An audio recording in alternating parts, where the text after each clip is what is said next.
কৈলাস পর্বতের নিচে এক রহস্যময় গুহার সন্ধান পাওয়া গেছে, যেখান থেকে মাঝে মধ্যেই এক অদ্ভুত স্বর ভেসে আসছে।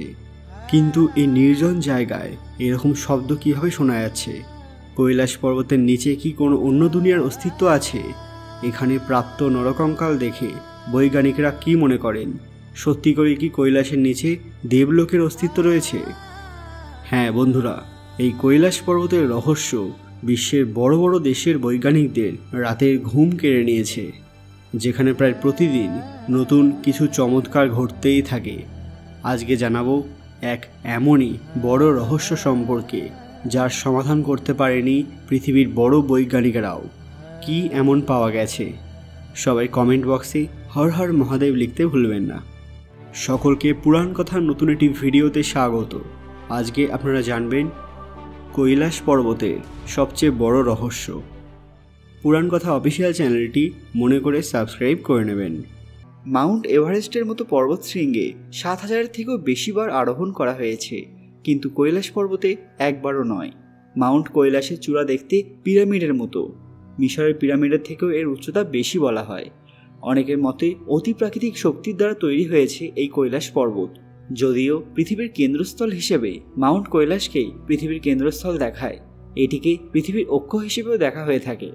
প্রতি বছর হাজার হাজার তীর্থযাত্রী মানস সরোবর যাত্রা করেন, তবে অত্যন্ত দুর্গম প্রাকৃতিক পরিবেশের কারণে অল্প সংখ্যক কয়েকজনই যাত্রা সম্পূর্ণ করতে পারেন।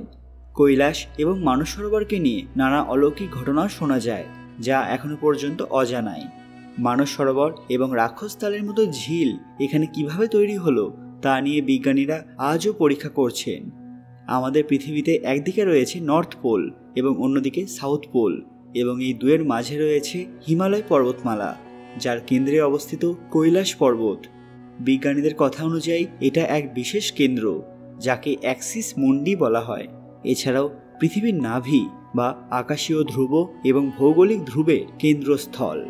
বন্ধুরা, আজ থেকে কিছু বছর আগে বিজ্ঞানীদের একটা দল কৈলাস পর্বতে শোধন কার্য চালাচ্ছিল। হঠাৎ তারা একটা মৃতদেহ দেখতে পায়, যা বরফে চাপা পড়েছিল। বিভিন্ন পরীক্ষা নিরীক্ষার পর তারা বুঝতে পারলেন যে এই সব কম করে ৩৫০০ বছর পুরনো। কেউ এটা সম্পর্কে কিছু জানতো না, কিন্তু যখন ভারতীয় শাস্ত্রে এই নিয়ে খোঁজ করা হলো, তখন সেখান থেকে এমন কিছু তথ্য উঠে এলো যা সবার মাথা ঘুরিয়ে দিল। পাওয়া গেল একটি নাম, ধর্মরাজ যুধিষ্ঠির। কিন্তু এটা কিভাবে সম্ভব? কুরুক্ষেত্রের যুদ্ধের পর অনেকগুলো বছর কেটে যায়। একদিন পাণ্ডবরা জানতে পারলেন যে শ্রীকৃষ্ণের তিরোধান হয়েছে আর যাদবদেরও বিনাশ হয়েছে। এই সংবাদ শুনে পাণ্ডবরা খুব ভেঙে পড়েন। তারা এই সংসারের মায়া ত্যাগ করে মহাপ্রস্থানে যাওয়ার সিদ্ধান্ত নিলেন। তার আগে অভিমন্যুর পুত্র পরীক্ষিতকে রাজা বানালেন। এরপর ৫ ভাই দ্রৌপদীকে নিয়ে হিমালয়ের দিকে যাত্রা শুরু করলেন। এই সময় পেছনে তাকাতে নেই, তারা পর্বতের রাস্তায় এগিয়ে চললেন। এই পথে তাদের সঙ্গী হলো একটি কুকুর, যে তাদের অনুসরণ করতে লাগলো। কৈলাস পর্বতকে পৃথিবীর স্বর্গ মনে করা হয়, যা পৃথিবী এবং স্বর্গের যোগসূত্র, যা ভগবান শিবের নিবাসস্থল। তারা ধীরে ধীরে মহাপ্রস্থানের উদ্দেশ্যে হেঁটে চলেছিলেন।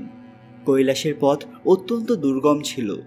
ধীরে ধীরে শুধু যুধিষ্ঠির ছাড়া বাকি সব পাণ্ডব এবং দ্রৌপদী মারা গেলেন। মহাভারত অনুযায়ী শুধুমাত্র যুধিষ্ঠির এবং তার সঙ্গী কুকুরটি কৈলাসে পৌঁছতে সক্ষম হয়েছিলেন। এখান থেকেই তিনি স্বর্গের দিকে যাত্রা করেছিলেন এবং তার মৃত শরীর সেই স্থানেই চাপা পড়ে যায়, যা কৈলাসের ভয়াবহ পরিবেশের মধ্যেও সুরক্ষিত থেকে যায়। বিজ্ঞানীরা যে দেহটি পেয়েছিলেন তাকে যুধিষ্ঠিরের শব বলে মনে করা হচ্ছিল, কিন্তু এই কথাগুলি কতটা সত্য তা কেউ জানে না। কারণ আমরা শুনে এসেছি যে যুধিষ্ঠির সশরীরে স্বর্গে গিয়েছিলেন। তাহলে সেক্ষেত্রে যুধিষ্ঠিরের দেহ এই মর্তলোকে পড়ে থাকার সম্ভাবনা নেই বললেই চলে। যদি সেটাই হয়ে থাকে, তাহলে ওই দেহটি আসলে কার? যদিও কৈলাস পর্বত ভারতে অবস্থিত নয়, কিন্তু ভারতীয় তথা হিন্দুরা এই পর্বতের প্রতি বিশেষ আস্থা রেখে চলেন। কারণ হিন্দু ধর্ম অনুযায়ী কৈলাস পর্বতে অবস্থান করেন স্বয়ং দেবাদিদেব মহাদেব। শুধু ভারতবাসী নয়, তিব্বতের মানুষও মনে করেন যে কৈলাস পর্বতে কোনো অদৃশ্য শক্তি রয়েছে। এত আস্থা এবং বিশ্বাস থাকা সত্ত্বেও আজ পর্যন্ত কৈলাস পর্বতে কেউ পৌঁছতে পারেনি। সরকার তথা বৈজ্ঞানিকরাও কৈলাস পর্বতের রহস্য সম্পর্কে বিশেষ কিছু তথ্য আমাদের দিতে পারেনি। এই ঘটনা 80-র দশকের, যখন এখানে পদার্পণ করে এক বিশেষ ফোর্স। সেই সময় তারা ভেবেছিলেন যে তিব্বতের সঙ্গে অন্য কোনো দুনিয়ার যোগাযোগ রয়েছে। সেই কারণে বিজ্ঞানীদের একটি দল তিব্বতে পৌঁছে যায়। হিমালয় পর্বতমালার উত্তরে অবস্থিত তিব্বত, যার উচ্চতা প্রায় 15,000 ফুট। শীতের সময় বরফের জন্য এই অঞ্চলের অবস্থা এতটাই ভয়ানক হয় যেটা হয়তো আমাদের মতো সাধারণ মানুষ আন্দাজও করতে পারবে না। এখানে অক্সিজেনের পরিমাণ সমুদ্র তট থেকে প্রায় 40% কম। এত কিছু সহ্য করেও প্রায় 30 লক্ষ মানুষ এখানে বসবাস করেন। তবুও কৈলাস পর্বত এবং দেবাদিদেব মহাদেবের ওপর তাদের একটা বিশেষ আস্থা লক্ষ্য করা যায়। বহুদিন ধরেই পৃথিবীর বহু দেশের বৈজ্ঞানিকরা কৈলাস পর্বত নিয়ে রিসার্চ করে চলেছেন। তবুও বর্তমান চীনের এবং রাশিয়ার কিছু বিখ্যাত বৈজ্ঞানিক তাদের আধুনিক যন্ত্রপাতি নিয়ে কৈলাসের ওপর বিশেষ রিসার্চ করার জন্য নিযুক্ত হয়েছেন। এইসব বৈজ্ঞানিক যখন কৈলাসের দিকে অগ্রসর হয়েছিলেন, তখন তাদের বহু সমস্যার সম্মুখীন হতে হয়েছিল। প্রবল তুষার ঝড়ে তাদের যাত্রাপথে বহুবার বাধার সৃষ্টি হয়, কিন্তু এরপরেও তারা অবশেষে কৈলাস পর্বতের পাদদেশে পৌঁছতে সক্ষম হয়েছিলেন। সেখানে পৌঁছে তাদের নজরে পড়ে একটি গুহা। সেই গুহার পথে যখনই তারা কিছুটা এগোন, তখনই ভেতর থেকে এক অপূর্ব সুন্দর সঙ্গীত এবং বাদ্যযন্ত্রের আওয়াজ শুনতে পান। সেই সঙ্গীতের তীব্রতা ক্রমশই বেড়ে উঠছিল, কিন্তু সেটা এতটাই শ্রুতিমধুর ছিল যে তারা এর আকর্ষণে আরও ভেতরে যেতে অগ্রসর হয়েছিলেন। কখনো তবলা, কখনো দুদুম্বি, কখনো বা ডমরুর আওয়াজ, আবার কখনো এই 3টি বাদ্যযন্ত্রের যুগলবন্দি তারা শুনতে পেয়েছিলেন। এই সঙ্গীতের উৎস খোঁজার জন্য তারা ওই গুহার মধ্যে অনেক দূর অবধি প্রবেশ করেন। গুহার মধ্যে আরও 100 মিটার দূরত্ব অতিক্রম করার পর সেখানে তারা কিছু নরকঙ্কাল দেখতে পান। এই নরকঙ্কালগুলো বেশ পুরনো বলেই মনে হয়েছিল, কারণ এগুলির হাড়গোড় একটি অপরটির থেকে আলাদা। প্রাথমিক নিরীক্ষণের পর তারা বুঝতে পারেন যে প্রাচীনকালে বহু যোগী এখানে সাধনার উদ্দেশ্যে এসেছিলেন এবং সেখানেই তারা সমাধিস্থ হয়েছিলেন। এইগুলি সেই সব সাধু বা যোগীদের নরকঙ্কাল। একটি আশ্চর্য ব্যাপার তারা লক্ষ্য করেছিলেন যে বাইরের তুলনায় গুহার ভেতরে অক্সিজেনের পরিমাণ অনেকটাই বেশি। এই গুহার রহস্য আরও ভালোভাবে জানার জন্য তারা যখনই আরও কিছুটা ভেতরে অগ্রসর হলেন, সেই সময় হঠাৎই গুহার ভেতরের তাপমাত্রা বাড়তে শুরু করে, যেটা তারা আর সহ্য করতে পারছিলেন না। তাদের হৃদকম্পনের মাত্রা বৃদ্ধি পেয়েছিল এবং শরীরের সব অঙ্গ প্রত্যঙ্গগুলো ঠিকভাবে কাজ করছিল না। তারা ঠিক কোথায় এবং কী অবস্থায় আছেন বা কেন তারা এখানে এসেছেন সেটা তারা নিজেরাই বুঝতে পারছিলেন না। এমনই তাদের মস্তিষ্কের অবস্থা হয়ে গিয়েছিল। শরীর খুবই হালকা হয়ে যাচ্ছিল এবং তাদের চোখ বন্ধ হয়ে আসছিল। মনে হচ্ছিল তারা আর পৃথিবীতে নেই, অন্য কোথাও চলে এসেছেন। সেখানে তাদের সঙ্গে এমন কিছু জীবের সাক্ষাৎ ঘটে যারা পৃথিবীর মানুষের থেকে সম্পূর্ণ ভিন্ন। এরপর তারা ভেতরে যাওয়ার সাহস দেখাননি, গুহার বাইরে বেরিয়ে আসেন। যখন পরিস্থিতি একটু স্বাভাবিক হয়, তখন তারা গুহার মধ্যে রোবট প্রবেশ করিয়ে ভেতরটা পরীক্ষা করতে শুরু করেন যে এই সঙ্গীতের উৎস আসলে কোথায়। তারা রোবটের মাধ্যমে রেকর্ড করতে চাইলেন, কিন্তু রোবটটি গুহার ভেতরে 50 মিটারের বেশি অগ্রসর হতে পারেনি। তার সমস্ত অ্যাক্টিভিটি বন্ধ হয়ে যায়। এরপর তারা গুহার মধ্যে ড্রোন ক্যামেরা প্রবেশ করান, কিন্তু সেটাও বিকল হয়ে যায়। গুহার মধ্যে সেই সঙ্গীতের সত্যিকারের উৎস কী সেটা তারা কোনোভাবেই জানতে সমর্থ হলেন না। শুধুমাত্র তারা এটা বুঝতে পেরেছিলেন যে এই গুহার কোনো শেষ নেই। তারা এটাও ভেবেছিলেন হয়তো এই গুহার অন্য প্রান্তে দেবতারা বসবাস করেন। প্রাচীন গ্রন্থ অনুযায়ী এটা মানুষ বিশ্বাস করেন যে কৈলাস পর্বতের কাছাকাছি কোনো স্থানে দেবরাজ ইন্দ্রের নগরী স্বর্গ অবস্থিত।